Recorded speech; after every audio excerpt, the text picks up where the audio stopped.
La foule accourait aussi des villes voisines de Jérusalem en amenant des gens malades et tourmentés par des esprits impurs. Et tous étaient guéris.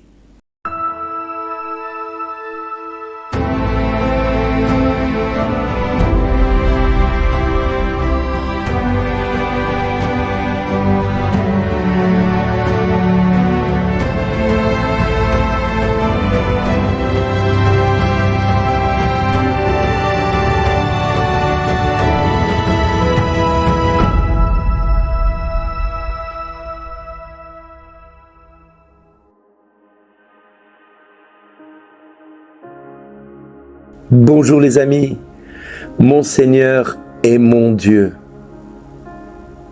Mon Seigneur est mon Dieu. Il y a encore beaucoup d'autres signes que Jésus a fait en présence des disciples et qui ne sont pas écrits dans ce livre, mais ceux-là ont été écrits pour que vous croyiez que Jésus est le Christ, le Fils de Dieu, pour que, en croyant, vous ayez la vie en son nom.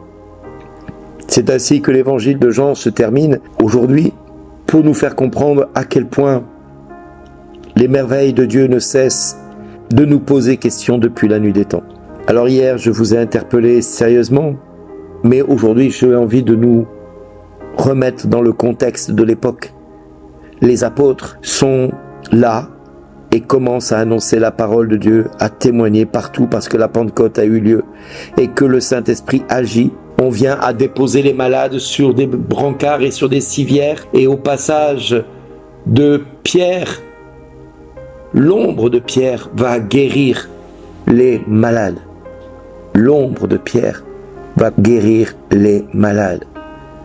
Alors si les foules accouraient des villes voisines, si les foules venaient avec les gens malades et tourmentés par des esprits impurs et tous étaient guéris, c'est parce qu'à un moment donné, on a ouvert les portes pour qu'ils viennent.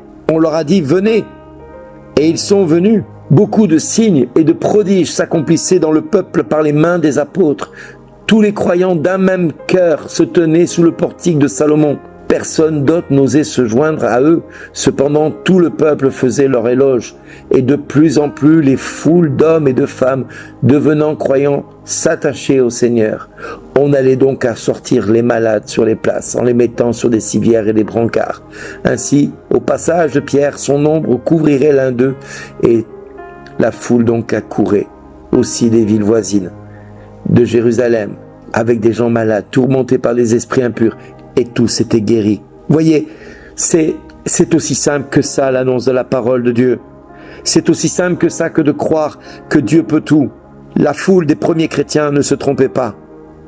Ils savaient que par Pierre, les malades allaient être guéris. Ils se donnaient les moyens.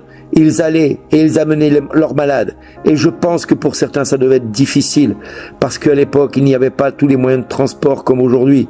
Un paralysé devait être porté à dos de mulet, voire même à dos d'âne. Mais en tout cas, une chose est certaine, c'était pas facile pour le déplacer. Un aveugle, c'était pareil. Il fallait le guider, il fallait lui montrer la route. Les esprits impurs, on ne savait pas gérer cela.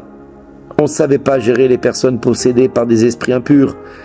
Eh bien oui, mais voilà, que se passait-il au début de l'ère chrétienne? La même chose que quand Jésus parcourait les chemins d'Israël et où les malades et les personnes tourmentées étaient guéris, libérés et qu'il ramenait à la vie ceux qui étaient morts.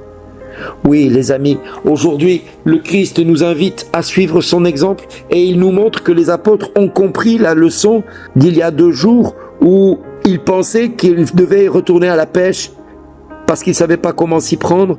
Eh bien, aujourd'hui, ils savent que c'est comme ça qu'ils doivent agir parce que le Seigneur leur a expliqué et leur a soufflé dessus en leur donnant l'Esprit Saint.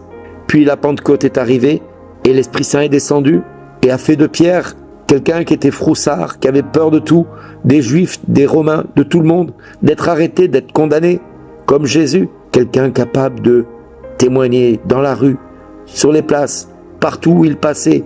Pourquoi faire? Pour annoncer la bonne nouvelle au monde. Eh bien, c'est ce qui nous est demandé à nous aussi, de témoigner de ce que Dieu fait dans notre vie.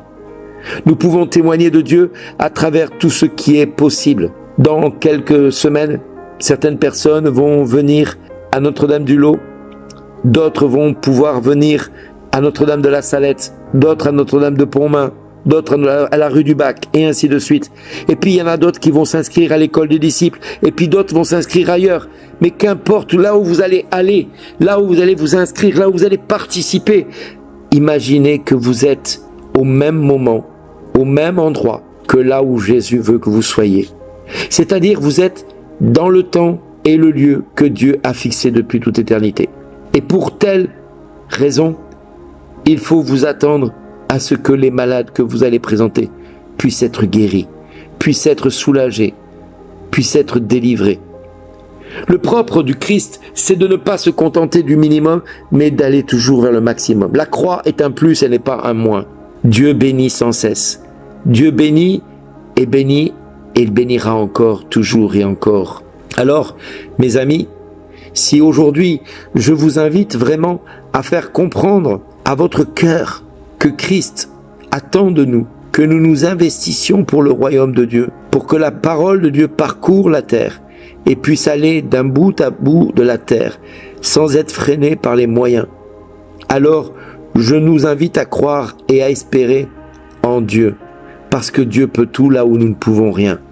Mais voilà, mes amis, nous pouvons être chrétiens, nous pouvons être pasteurs, nous pouvons être prêtres, nous pouvons être laïcs, nous pouvons être X ou Y, mais qu'importe ce que nous sommes, tâchons d'être la personne que Dieu attend que nous soyons pour lui ou pour sa grâce, pour son amour, pour sa plus grande gloire.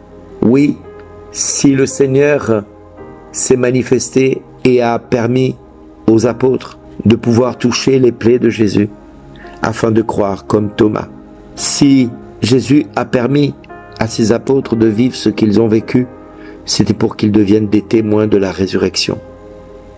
Le problème, c'est que même une fois ayant reçu cette grâce, beaucoup de serviteurs se détournent de l'appel qu'ils ont reçu, parce que parfois trop compliqué, trop dur, et pour ne pas dire trop exigeant avec ce que nous sommes. Alors mes amis, je nous invite aujourd'hui à nous poser la question, comment moi aujourd'hui je peux répondre à l'appel du Seigneur dans ce que je vais devoir faire aujourd'hui pour le royaume de Dieu? Comment je vais pouvoir répondre à son appel?